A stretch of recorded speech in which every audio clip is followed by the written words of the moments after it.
Hello सभी किसान भाइयों को नमस्कार। मैं हर्षित चौधरी पुत्र श्री देवेंद्र सिंह, ग्राम धनौरा, तहसील सावाद, विकासखंड सावाद, जिला रामपुर, उत्तर प्रदेश से एक सीमांत मध्यम वर्गीय किसान हैं। हमें सोलर की योजना का प्राप्त सूचना हमें कृषि विभाग द्वारा कुसुम योजना के अंतर्गत प्राप्त हुई थी, जिसके अंतर्गत हमने 3 HP का सोलर पावर का ये सोलर प्लांट हमने लिया था, सिंचाई सोलर पंप।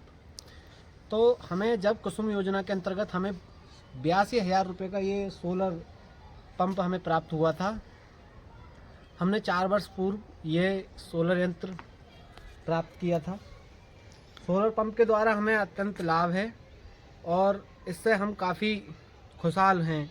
हमें कभी बिजली या इस तरीके की समस्या का सामना नहीं करना पड़ता कि कब भराई करनी है, कब बिजली आएगी, लाइन कटौती, बिजली कटौती, इस तरीके की।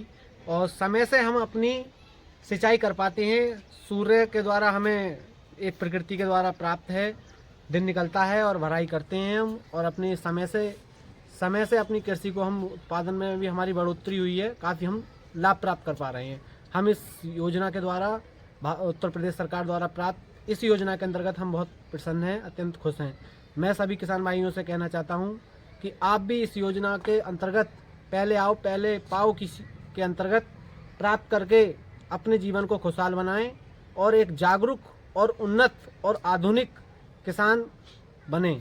मैं आप सभी से यही एक अपने अनुभवों के अनुसार बताना चाहता हूं। तो 3 HP का सोलर हमने अपना यहाँ पर स्थापित किया है, जिसकी हमें 10 प्लेटों के रूप में प्राप्त हुआ था।